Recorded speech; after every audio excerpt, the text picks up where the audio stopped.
des sciences, on accorde en effet le maximum, enfin la tradition veut qu'on accorde le maximum à la créativité des individus. L'histoire des sciences, jusqu'à ces dernières années, consistait essentiellement à montrer en quoi un individu, que ce soit Newton ou que ce soit Mendel, peu importe, avait été effectivement le créateur ou le découvreur plutôt d'une vérité qui était là, inscrite dans les choses et dans le monde, et que personne avant eux n'aurait vu. Le postulat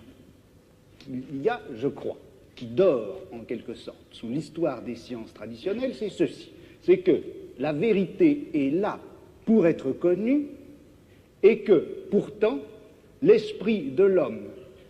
par la suite, par l'effet d'un certain nombre d'inhibitions ou d'obstacles, n'est pas parvenu à voir cette vérité. L'esprit de l'homme est fait pour voir la vérité et un obstacle contingent l'en empêche. Cet obstacle, ça peut être, eh bien, selon les historiens, les conditions économiques et sociales, ou ça peut être la forme des mentalités, ou ça peut être la crédulité, les vieux thèmes et mythes religieux, par exemple, ou moraux, enfin tout ceci qui constitue comme les obstacles, les écailles sur les yeux de celui qui voudrait voir. Mais en droit, l'esprit est fait pour voir, en droit, l'esprit est fait pour avoir accès à la vérité. Dans cette conception traditionnelle de l'histoire des sciences, d'une part, si vous voulez, on donne toute la créativité à l'individu, qui est en droit possesseur de la vérité, et puis on la lui retire par le système des obstacles qui viennent d'une façon tout à fait contingente l'empêcher de saisir, de formuler, de construire cette vérité à laquelle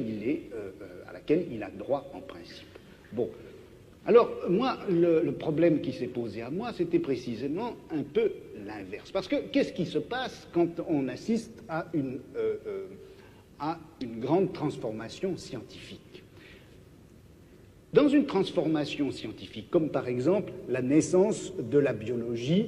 au milieu du XVIIe siècle, ou la naissance de la philologie à la fin du XVIIIe, au début du XIXe. C'est vrai qu'un certain nombre d'obstacles, un certain nombre de préjugés, un certain nombre d'idées toutes faites tombent et viennent à disparaître. Mais ce qui m'a frappé, c'est qu'une science, au moment où elle naît, non seulement se débarrasse d'un certain nombre d'obstacles et d'obscurités, mais en même temps, elle supprime un certain nombre de savoirs et de connaissances existantes qu'elle occulte, qu'elle cache, comme si elle appliquait une grille nouvelle qui, tout en permettant de faire apparaître des phénomènes jusque-là cachés, cache des connaissances déjà acquises. Donc, une science, le progrès d'une science, l'acquisition d'une science, c'est pas simplement l'oubli des vieux préjugés, ce sont pas simplement les obstacles qui tombent, c'est une véritable nouvelle grille qui cache un certain nombre de choses et du coup fait apparaître. Donc, quand je critique la notion de créativité, je veux dire par là que, en fait, la vérité ne s'acquiert pas comme une sorte de création continue et cumulée, mais comme un jeu de grilles qui s'appliquent les unes sur les autres, cachées.